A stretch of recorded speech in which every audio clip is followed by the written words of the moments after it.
Saya tentu belajar banyak dari Gus Zofur ketika menafsirkan kenapa Al-Barjanji itu menjadi mujad. Kata Gus Zofur, padahal karangan Al-Barjanji itu tidak besar-besar kayak Sayyid Zabidi yang ngarang kitab. Karena ketika negara lain bingung, ya, kata beliau bingung menemukan format Islam, masih perang, mencari bentuk ini Sunni atau apa, ribet perang. Indonesia itu terbangan. Gitu. Betapa indahnya Indonesia, serah usah perang, terbangan. Gitu. Ya ini ya gejlok-gejlokan, ya rileks santai. Sampai saya tidak tahu ini kiai dari mana.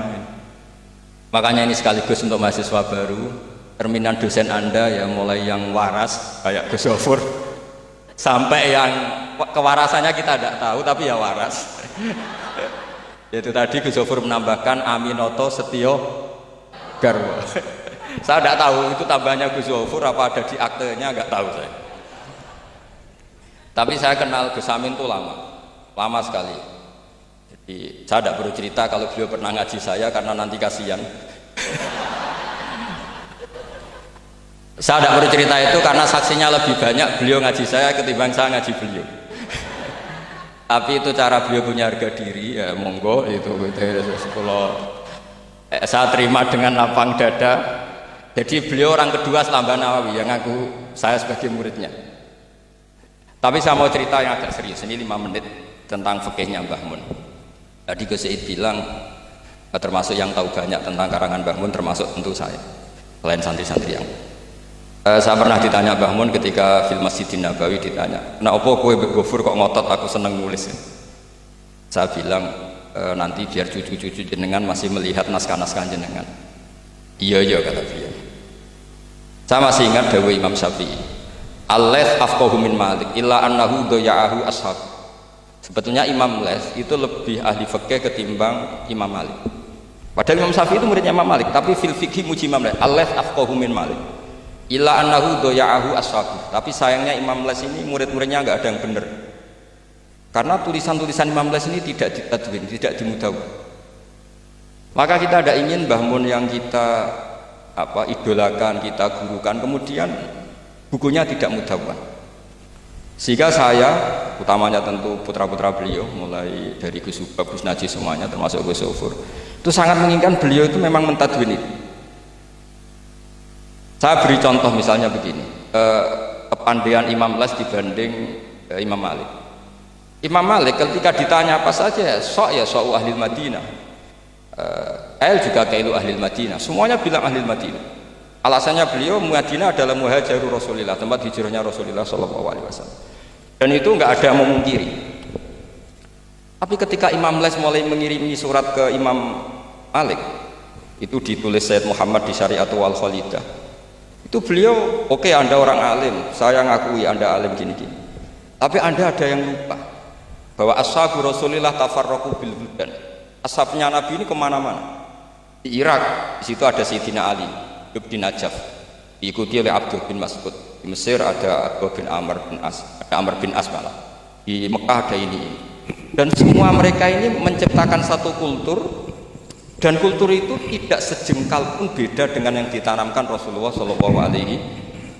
Maka tidak bisa dikatakan kalau kultur itu harus kulturnya orang Madinah.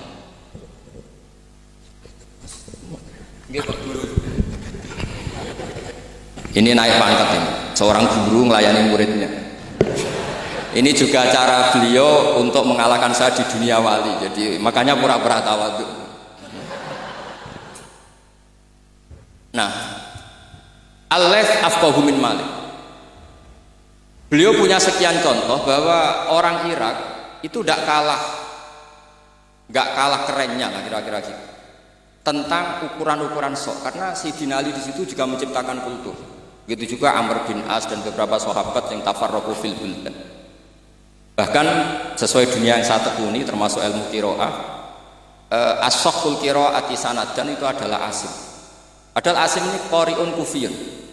Kenapa? Karena setelah Imam Asim ada Abi Abdillah Abdurrahman As-Sulami, setelah itu Sayyidina Ali. Karena Sayyidina Ali sakanal Irak atau sakanan Najaf kalau istilah modern. Sehingga Imam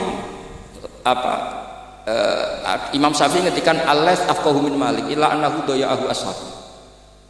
Nah, Barokahnya Mbah Mun menulis misalnya Al-Ulama Al-Mujaddidun yang sering dibaca Gus Sofur, juga saya di beberapa pertemuan alumni. Itu Mbah Mun kelihatan sekali dari awal tuh akan bina siapa saja. Beliau cerita misalnya Salasun min Aslil Iman. Beliau di antara hadis yang beliau pilih dari sekian makalah beliau dan itu dijadikan muqaddimah, wal jihad ma'akuli amirin baron kana ofajir. Wassalat khalfakuli muslimin ya baron kana ofajir. Jadi beliau memilih berteman siapa saja, membina siapa saja itu amdan, bukan sahwan.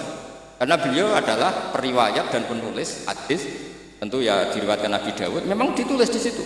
Sudahlah kita ikut berjuang ma'akuli amir. Jihad itu di konteks Indonesia tentu mempertahankan supaya sholat ini sesuatu yang indah.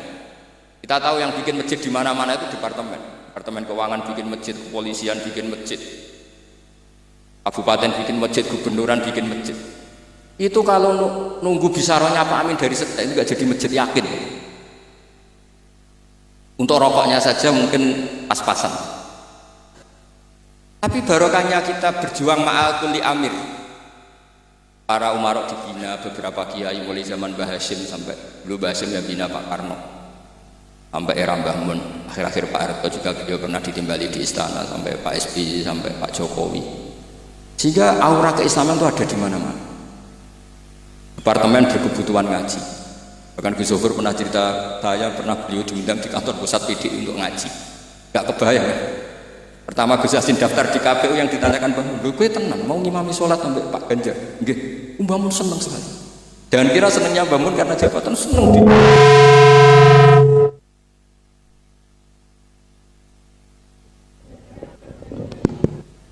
Jadi Mbah Mun ketika Gus Yassin cerita sholat tadi itu senang sekali. Senang sekali diceritani bahwa barokahnya Gus Yassin di Wetan itu ada dengan tanda petik, ada komunitas yang kayak sholat tuh jadi ukuran.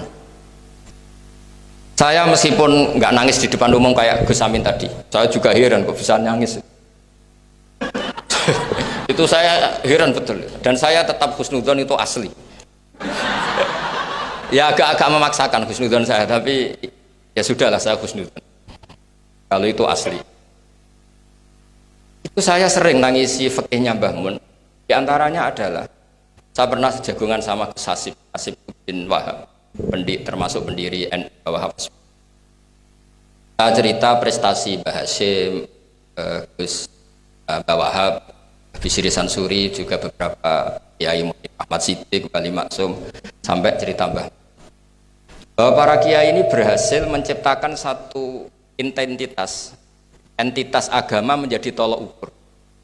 Jadi barokahnya mereka berjuang secara tadrijan, secara gradualisme, secara proses. Sekarang itu calon bupati kok tidak sholat, itu tidak keren. Dan tidak dipilih. Gubernur kok terkenal nggak sholat, itu pasti nggak dipilih. Artinya kiai ini berhasil, bahkan nilai-nilai politik pun harus bersama nilai-nilai apa? Agama. Pejabat kok ketahuan selingkuh itu habis. Artinya nilai-nilai yang menurut agama mungkar, satu hal yang buruk, itu juga buruk di perspektif politik Indonesia. Jadi kayak, dan itu tanpa bikin negara ini terus kayak jadi negara Islam. Kurang apanya coba ijtihad guru-guru kita yang luar biasa. Saya pikir sampai di sini aja, nanti moderator biar balas saya supaya saya lebih madlum lagi. Semakin madlum semakin derajat saya akan naik. Dan monggo Gus Amin kalau mau memadlumi saya persilahkan, karena saya ini kan apa ya, sudah terlalu kuat lah, kayaknya agak ngefek. Tapi nggih monggo lah, kalau artinya ini sekali-kali saya ngomong serius. Jadi dulu nyuwun sewu, kita pengajian saja harus lapor, harus izin, bahkan ada istilah SIM, surat izin apa mubalek ya dulu. Namanya juga SIM. Ini abahnya Pak Rafiq itu ya temannya bapak saya. Masuk teman bodoh nih. Ini masyhur ini. Ibunya Pak Rafiq ini enggak pernah masak enak, kecuali ada tamu. Akhirnya kerja sama bapak sama Mbah Mun, kalau Jumat pagi disuruh ke situ. Terus Mbah Musa ini abahnya ini, Bu, engko apa ono Kiai Nur Salim ono bangun masak iyo, terus masak enak, terus bapaknya ikut makan enak itu.